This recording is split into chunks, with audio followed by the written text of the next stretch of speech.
রাজধানীর উত্তরায় বিমান দুর্ঘটনায় হতাহতদের সঠিক তথ্য প্রদান সহ ৬ দফা দাবিতে আন্দোলন করছেন মাইলস্টোনের শিক্ষার্থীরা। সেখানে গিয়ে শিক্ষার্থীদের তোপের মুখে অবরুদ্ধ হয়ে পড়েন ২ উপদেষ্টা সহ প্রেস সচিব। যদিও প্রায় ৮ ঘণ্টা পর পুলিশের পাহারায় তাদেরকে বের করার চেষ্টা করা হলেও ব্যর্থ হয় আইনশৃঙ্খলা বাহিনী। এক পর্যায়ে প্রায় ৯ ঘণ্টা পর পেছনের ফটক দিয়ে ক্যাম্পাস থেকে নিরাপদে বেরিয়ে যেতে সক্ষম হন তারা। এদিকে গভীর রাতে চলমান এইচএসসি পরীক্ষা স্থগিতের সিদ্ধান্তের প্রতিবাদে শিক্ষার্থীদের বিক্ষোভে উত্তাল সচিবালয় এলাকা। আইনশৃঙ্খলা বাহিনীর সঙ্গে সংঘর্ষে সেখানে আহত হয়েছেন অনেকে। শিক্ষার্থীদের বিক্ষোভের খবর নিয়ে আরও জানাচ্ছেন এসআই রাজ।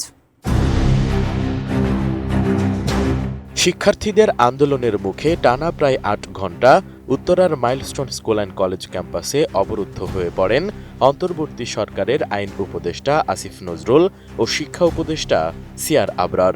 তাদের সঙ্গে ছিলেন প্রেস সচিব শফিকুল আলম ও প্রেস উইংয়ের আরও ২ সদস্য। ২১ জুলাই সকাল ১০টার দিকে বিমান বিধ্বস্তের ঘটনাস্থল পরিদর্শন ও শিক্ষক শিক্ষার্থীদের সঙ্গে কথা বলতে মাইলস্টোন কলেজে যান তারা। শিক্ষার্থীরা তখন তাদেরকে উদ্দেশ্য করে ভুয়া ভুয়া স্লোগান দিতে শুরু করে। এরপর কলেজের সামনে ক্ষুব্ধ শিক্ষার্থীদের তোপের মুখে পড়েন তারা।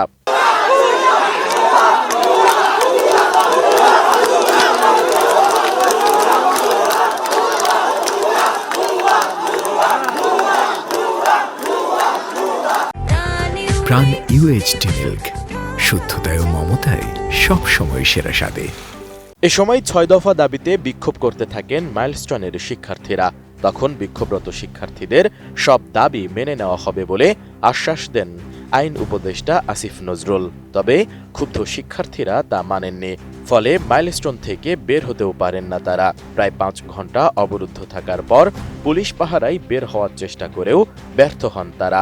এক পর্যায়ে প্রায় ৯ ঘণ্টা অবরুদ্ধ থাকার পর বিকেল ৫:৩০টার পর পেছনের ফটক দিয়ে তাদেরকে ক্যাম্পাস থেকে বের করে আনে আইন শৃঙ্খলা রক্ষাকারী বাহিনী। এ সময় শিক্ষার্থীরা মাইলস্টোন কলেজের সামনে অবস্থান নেয়। তাদের একটি দল একেবারে কলেজের মূল ফটকে অবস্থান নিয়ে স্লোগান দেন, আরেকটি গ্রুপ গোল চত্বরে অবস্থান নেয়।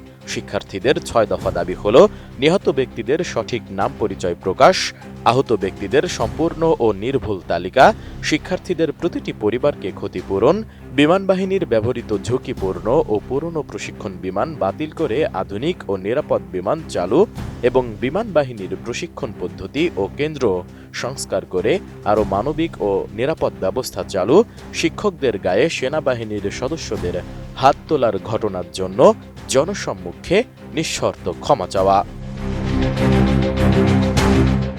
এদিকে এইচএসসি পরীক্ষার সময়সূচি নিয়ে রাত ৩টায় সিদ্ধান্তের ঘটনায় ক্ষুব্ধ হয়ে ২২ জুলাই সচিবালয় এলাকায় বিক্ষোভ করে শিক্ষার্থীরা। এদিন বিকেল ৩টা ৪০ দিকে সচিবালয়ের ১ নম্বর গেট দিয়ে হঠাৎ করে ভেতরে ঢুকে পড়েন বিক্ষুব্ধ শিক্ষার্থীরা। এরপর পুলিশের বাধা পেয়ে সচিবালয়ে অবস্থিত বেশ কয়েকটি সরকারি গাড়ির কাচ ভাঙচুর করেন শিক্ষার্থীরা। পরে আইনশৃঙ্খলা রক্ষাকারী বাহিনীর সাথে তাদের ধাওয়া পাল্টা ধাওয়ার ঘটনায় আহত হন অন্তত ৫৭ জন। অন্যদিকে বিমান বিধ্বস্তের ঘটনায় হতাহতদের পূর্ণাঙ্গ তালিকা প্রকাশ, শিক্ষা উপদেষ্টার পদত্যাগ সহ নানা দাবিতে দেশের বিভিন্ন জেলায় বিক্ষোভ করছেন শিক্ষার্থীরা। মঙ্গলবার দুপুরে বগুড়া, নওগাঁ, ময়মনসিংহ, বরিশাল, কুমিল্লা, যশোর, রাজবাড়ী ও রাজশাহীতে তারা দাবি আদায়ে বিক্ষোভ মিছিল ও সমাবেশ করেন। এর মধ্যে কুমিল্লা, যশোর ও রাজশাহী শিক্ষা বোর্ড ঘেরাও করা হয়। সব মিলিয়ে শিক্ষার্থীদের বিক্ষোভে অনেকটা উত্তাল ছিল ঢাকা ও দেশের বিভিন্ন জেলা। এসআই রাজ, ATN নিউজ।